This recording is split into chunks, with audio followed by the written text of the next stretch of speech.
ನಮಸ್ಕಾರ, NCIB times ಮೀಡಿಯಾಗೆ ಸ್ವಾಗತ. IPLನ 3 ತಂಡಗಳು ಬ್ಯಾನ್. ಸಂಪೂರ್ಣ ವಿವರ ಈ ವಿಡಿಯೋದಲ್ಲಿ.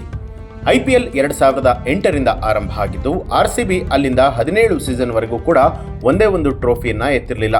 ಆದರೆ ಈ ಬಾರಿ 18 ಆವೃತ್ತಿಯ ಫೈನಲ್ನಲ್ಲಿ ಪಂಜಾಬ್ ಕಿಂಗ್ಸ್ ಸೋಲಿಸುವ ಮೂಲಕ ಈ ಒಂದು ಆಸೆಯನ್ನ ಕೊನೆಗೂ ಕೂಡ ನೆರವೇರಿಸಿಕೊಂಡಿದೆ.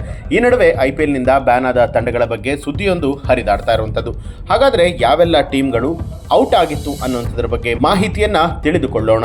ಅಹಮದಾಬಾದ್ನ ನರೇಂದ್ರ ಮೋದಿ ಅಂತಾರಾಷ್ಟ್ರೀಯ ಕ್ರೀಡಾಂಗಣದಲ್ಲಿ ನಡೆದ IPL 2025 ಫೈನಲ್ ಪಂದ್ಯದಲ್ಲಿ royal Challengers Bengaluru Punjab Kings ವಿರುದ್ಧ ಗೆದ್ದು ಮೊದಲ ಟ್ರೋಫಿಯನ್ನ ತನ್ನದಾಗಿಸಿಕೊಂಡಿತು.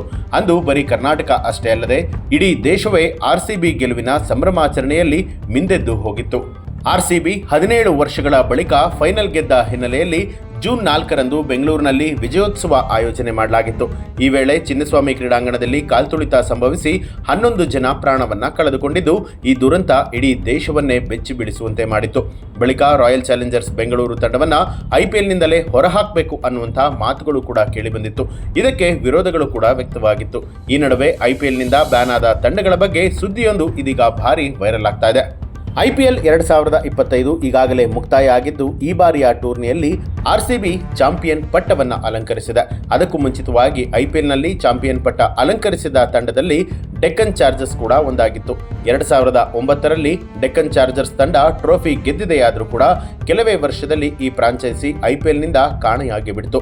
ವಿಶ್ವದ ಅತಿದೊಡ್ಡ ಲೀಗ್ನಲ್ಲಿ ಒಂದಾಗಿರುವಂತಹ IPL ಆರಂಭ ಆಗಿ 18 ವರ್ಷಗಳು ಆಗಿದೆ. ಈ 18 ವರ್ಷಗಳಲ್ಲಿ IPLನಲ್ಲಿ ಬರೋಬ್ಬರಿ 15 ತಂಡಗಳು ಕಣಕ್ಕೆ ಇಳಿದಿದೆ. ಈ 15 ತಂಡದಲ್ಲಿ 3 ತಂಡಗಳು ಬ್ಯಾನ್ ಆದರೆ 2 ಫ್ರಾಂಚೈಸಿಗಳನ್ನು ರದ್ದುಗೊಳಿಸಲಾಗಿದೆ. IPLನಿಂದ ಬ್ಯಾನ್ ಆದ 3 ತಂಡಗಳು Deccan Chargers, Kochi Tuskers Kerala, Pune Warriors India. ಹೈದರಾಬಾದನ್ನು ಪ್ರತಿನಿಧಿಸಿದ ಡೆಕ್ಕನ್ ಚಾರ್ಜರ್ಸ್ 2012ರವರೆಗೂ ಕೂಡ IPLನಲ್ಲಿ ಆಟ ಮುಂದುವರೆಸಿತ್ತು. ಆದರೆ 2012ರಲ್ಲಿ ಒಪ್ಪಂದದ ನಿಯಮವನ್ನು ಉಲ್ಲಂಘನೆ ಮಾಡಿದ್ರಿಂದಾಗಿ ಈ ಫ್ರಾಂಚೈಸಿಯನ್ನ IPL ಆಡಳಿತ ಮಂಡಳಿಯು ವಜಾಗೊಳಿಸಿತ್ತು. ಬಳಿಕ ಹೈದರಾಬಾದ್ ಫ್ರಾಂಚೈಸಿಯನ್ನ ಖರೀದಿಸಿದ ಸನ್ ನೆಟ್ವರ್ಕ್ ಸಂಸ್ಥೆಯು ಸನ್ರೈಸರ್ಸ್ ಹೈದರಾಬಾದ್ ತಂಡವನ್ನ ಕಟ್ಟಿತು. 2011ರಲ್ಲಿ ಪರಿಚಯಿಸಲಾದ ಹೊಸ ತಂಡಗಳ ಪಟ್ಟಿಯಲ್ಲಿ ಕೊಚ್ಚಿ ಟಸ್ಕರ್ಸ್ ಕೇರಳ ಕೂಡ ಒಂದು.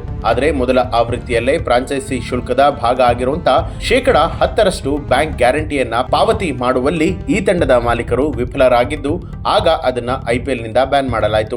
2011ರಲ್ಲಿ IPLಗೆ ಪುಣೆ ವಾರಿಯರ್ಸ್ ಇಂಡಿಯಾ ಕೂಡ ಎಂಟ್ರಿ ಆಯಿತು. ಸಹಾರಾ ಗ್ರೂಪ್ಸ್ ಸ್ಪೋರ್ಟ್ಸ್ ಲಿಮಿಟೆಡ್ ಒಡೆತನದಲ್ಲಿದ್ದ ಈ ಫ್ರಾಂಚೈಸಿ 2013ರಲ್ಲಿ ಹಣಕಾಸಿನ ಸಮಸ್ಯೆಯನ್ನ ಎದುರಿಸಿತು. ಆದ್ದರಿಂದ ಆಗ ಆ ಫ್ರಾಂಚೈಸಿಯನ್ನ BCCI ಬ್ಯಾನ್ ಮಾಡಿತು.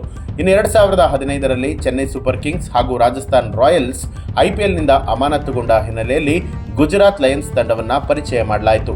ಅದರಂತೆ IPLನಲ್ಲಿ ತಾತ್ಕಾಲಿಕವಾಗಿ ಈ ಫ್ರಾಂಚೈಸಿಯನ್ನ ಮತ್ತೆ CSK ಹಾಗೂ RR ತಂಡಗಳ ಮರಳುವಿಕೆಯಿಂದ IPLನಿಂದ ಕೈಬಿಡಲಾಯಿತು. ಈ ಒಂದು ಮಾಹಿತಿ ನಿಮಗೆ ಇಷ್ಟ ಆಗಿದ್ರೆ ನಿಮಗೆ ಏನನ್ಸುತ್ತೆ ಅನ್ನೋದನ್ನ ಕಮೆಂಟ್ ಮಾಡಿ ತಿಳಿಸಿ. ನೀವಿನ್ನೂ ಕೂಡ ನಮ್ಮ ಚಾನಲನ್ನು ಸಬ್ಸ್ಕ್ರೈಬ್ ಮಾಡಿಲ್ಲ ಅನ್ನೋಂಥದ್ದಾದರೆ ಈಗಲೇ ಸಬ್ಸ್ಕ್ರೈಬ್ ಮಾಡಿ, ಬೆಲ್ ಐಕಾನ್ ಒತ್ತಿ.